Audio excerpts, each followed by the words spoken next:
भारत की व्यवस्था सदैव से सर्वे भवन्तु सुखिनः, सर्वे सन्तु निरामया, जिसको प्रधानमंत्री मोदी जी ने सबका साथ, सबके विकास के भाव के साथ जोड़ा है, इस पर आधारित रहा है।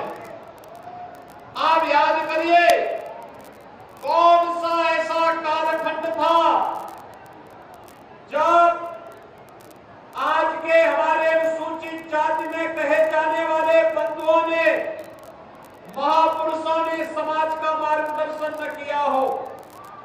याद करिए, जब भगवान राम से साक्षात्कार कराना था तो महर्षि वाल्मीकि ने रामायण जैसा ग्रंथ हम सबको दिया। याद करिए, जब दुनिया के अंदर अंधकार था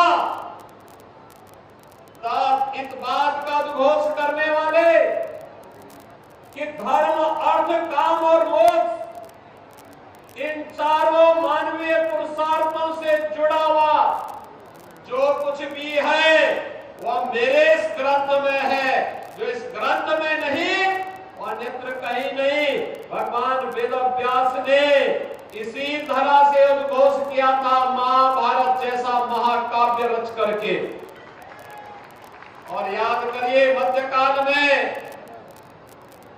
याद करिए, मन चंगा तो कठौती में गंगा का उद्घोष करने वाले संत रविदास जी को भी इसी समाज ने आगे बढ़ा करके भक्ति का एक ऐसा संदेश दिया जो आज भी हम सब के लिए प्रेरणा बना हुआ है।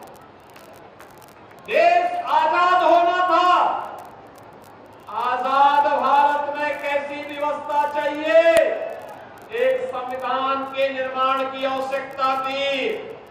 और उस संविधान का निर्माता के रूप में अगर किसी ने दिया, किसी समाज ने, बाबा साहब डॉक्टर भीमराव अंबेडकर इस देश को दिए।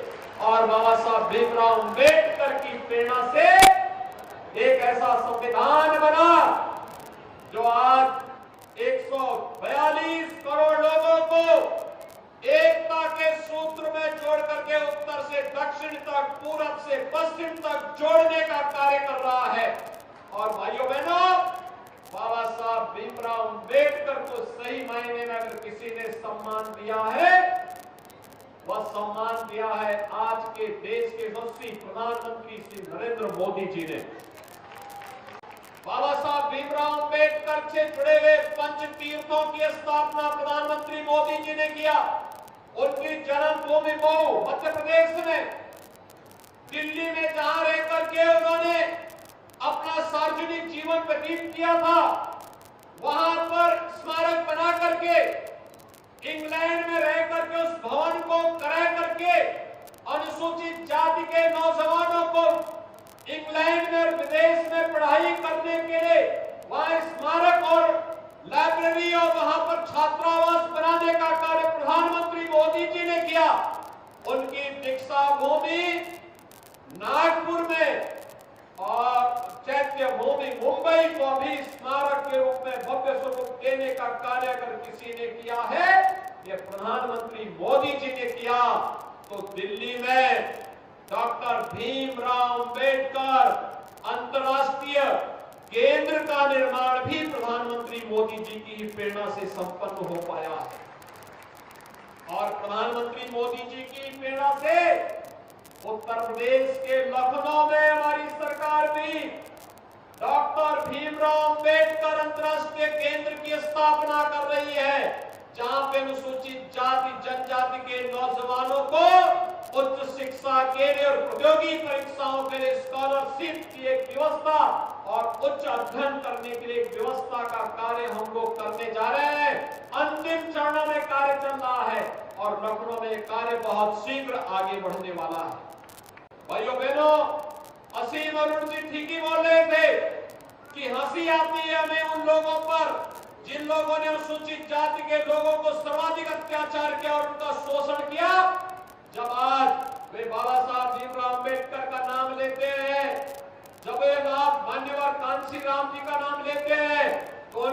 उन बातों पर हंसी आती है और हमें लगता है कि क्या सचमुच ये लोग इस कार्य को करेंगे कि क्या कालनेमी के रूप में ये लोग केवल छलावा करने का काम कर रहे हैं? क्या ये सच नहीं? 2015-16 में समाजवादी पार्टी ने अनुसूचित जाति के सभी छात्रों की छात्रवृत्ति रोक दी थी। क्या ये सच नहीं कि सहारनपुर के मेडिकल कॉलेज का नाम बदलने का पाप भी समाजवादी पार्टी ने किया था? और क्या ये सच नहीं, लखनऊ में भी भाषा विश्वविद्यालय का नाम बदलने का काम इसी समाजवादी पार्टी ने किया था। आज मैं फिर आपको इस मंच से घोषणा करने के लिए आया हूं, हमारी सरकार इस बात के लिए पूरी प्रतिबद्ध है, जहां पर अनुसूचित जाति जनजाति से जुड़ा हुआ कोई व्यक्ति निवास कर रहा है, अगर आरक्षित श्रेणी की वो भूमि नहीं है तो उसको वहीं पे मकान बनाने का पट्टा उस जमीन का उसको उपलब्ध करवाने की कार्रवाई डबल इंजन की सरकार करेगी। आपके द्वारा चुनी गई ये सरकार कर रही है और करेगी। आरक्षित श्रेणी की भूमि होगी तो वहां पर फिर अतिरिक्त भूमि उनको दे करके उनके पुनर्वास की प्रॉपर व्यवस्था होगी। मोदी जी के लिए हमेशा समाज के अंतिम पायदान पर बैठा हुआ व्यक्ति उतना महत्वपूर्ण है क्योंकि वह आधार है, समाज की आधार है, राष्ट्र की आधारशिला है। अगर आधार मजबूत होगा, नींव मजबूत होगी तो राष्ट्र का भवन भी अपने आप ही मजबूत हो जाएगा। और इसीलिए इस व्यवस्था को आगे बढ़ाने के लिए आज प्रधानमंत्री मोदी जी ने सभी योजनाओं का आधार बिंदु व्यक्ति, जाति, मत और मजहब नहीं बल्कि गांव, गरीब, किसान, नौजवान, महिलाएं, वंचित, दलित और समाज का वह तबका, मुसर है, बनवासी है या फिर उस समाज का वो व्यक्ति जो अब तक योजनाओं से पूरी तरह वंचित रहा है, उसे केंद्र में रख करके उसको फोकस करते हुए योजनाएं बनाई गई, उन तक पहुंचाने का कार्य हुआ है।